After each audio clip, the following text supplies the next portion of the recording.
So the catmint and the sedum autumn fire are looking great right now. And see, the bees are loving it, that's for sure. However, nearby is the Color Guard Yucca. And this bad boy needs to be cleaned up for the season. I'm Laura from Garden Sanity. Let me show you exactly what we're going to do to give this guy an easy cleanup for the season. He's going to look so much better. So cleaning up a Color Guard Yucca isn't necessarily pruning it. It's more just cleaning up the dead stuff around the bottom, cleaning up any leaves that got underneath, and neatening it up. And sometimes from the previous year you might have a stalk, and I'll show you that more close up, from where the flowers bloomed. But you're not going to be pruning off any of these. It's just around the bottom. So the supplies you need are pretty simple. You're going to need some hand loppers or hand pruners, and that's to get the growth off around the base, the dead stems I should say. It's not really growth, it's dead. And then you're going to need gloves, and I would caution you to at least use some good nitrile-coated garden gloves. However, these yuccas, and depending on what kind you have, this is a Color Guard Yucca, the points may not look it, but they are sharp. So I'm actually going to use my rose pruning gloves, because when you use those, they protect up to the elbow. And trust me, I've dealt with this plant cleaning it up without using these in the past, and I came in with lots of scratches. It wasn't pretty, it wasn't fun, it wasn't enjoyable, and you know, we want to try to make these things, even though they're chores, as enjoyable as possible. So let's get started.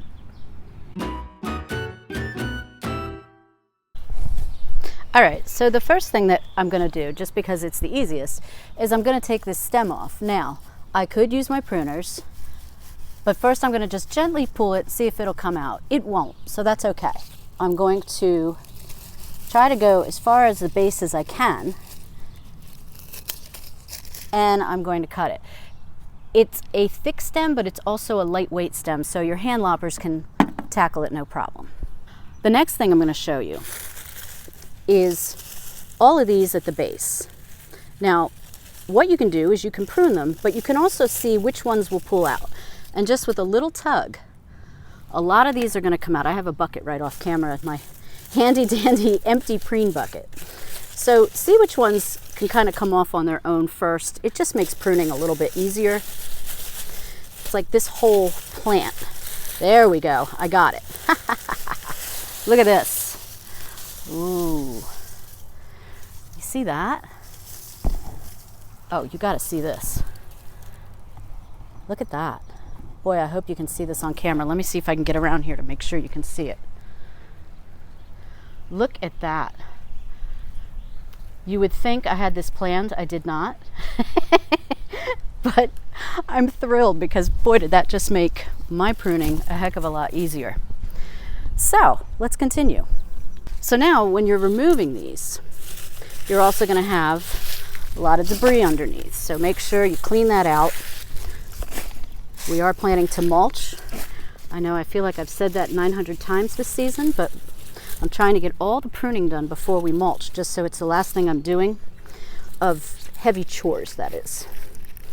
So when you're getting down, we just had a heavy rain, by the way, last night, so some of these are not going to be pruning off as easily because they're all still kind of wet.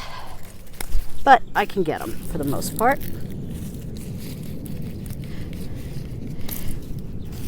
Now you see I'm going to have this stump here. I'll just leave that. In probably another season, this thing is going to just dry up, and then it'll be easy to just take off and remove.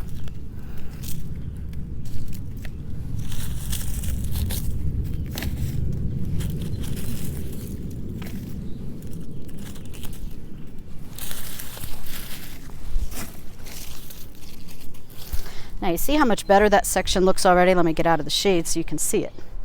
Do you see how much better that looks? Already it's looking good. So let me continue.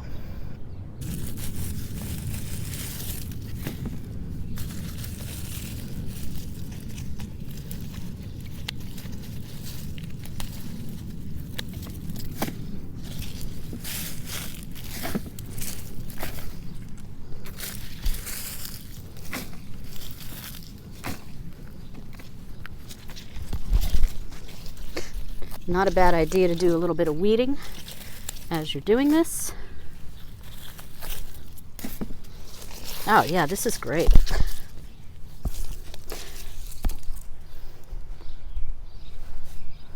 So I'm going to try to give you a close-up of how easy it is to pull these out for the most part, okay? I did all of this, but I wanted to show you this.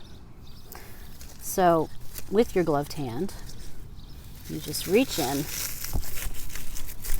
give a little yank. If it doesn't yank, loosen up and just pull one or two. Now I'm going to try this one. This is just one. There we go. And now I'll try this guy and this guy. This guy won't come, so I will prune him. And then there's this guy down here, and some of these are just going to remove, like see these guys? If I pull them all at once, they may not come. But if I take just one or two, see that? Let's see, this guy. And you're not hurting the plant, okay? There might be some purists that are screaming right now, but you're not hurting the plant. I've done this every year. We've had this yucca here since 2014, and it's happy and it's survived rabbits. The other thing you should do is with your gloved hand, try to get in as close as you can into the middle. You see how there's little leaves in here? Try to get those out. It isn't necessary, you know, it's not going to harm the plant, but try your best to get them out, because as you see, there's beautiful new growth coming out here. And hopefully we'll get another stalk coming up. They usually come out, used to be around Father's Day. Last year it was more around the end of June. So I'm going to finish this up now, and then I'll show you what it looks like.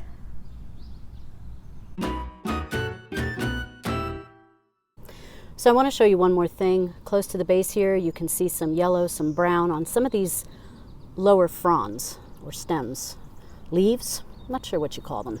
Everybody seems to call them something different.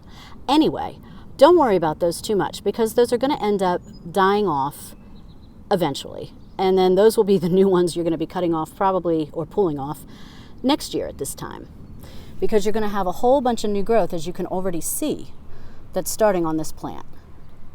So don't worry about those. If as the season goes on, you notice that there's some that you really want to take off, go ahead and take them off. It does not harm the plant. It's a nice way to keep them tidy, but it looks good.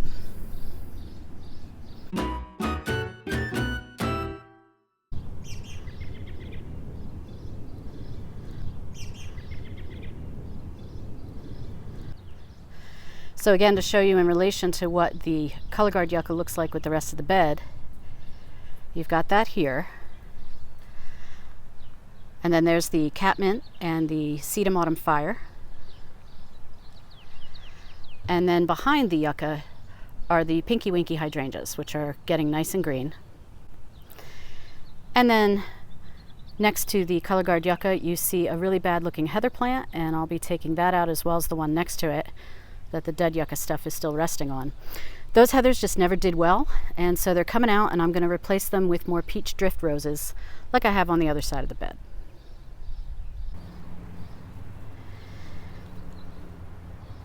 So now I'm all done with this gardening task for the season. One last look at the Color Guard Yucca, and like I said, I hope we'll get flowers from it again this year. And in the meantime, I will leave you with these beautiful Cat's Pajamas catmint. I love it, and so do the bees. Until next time, happy gardening.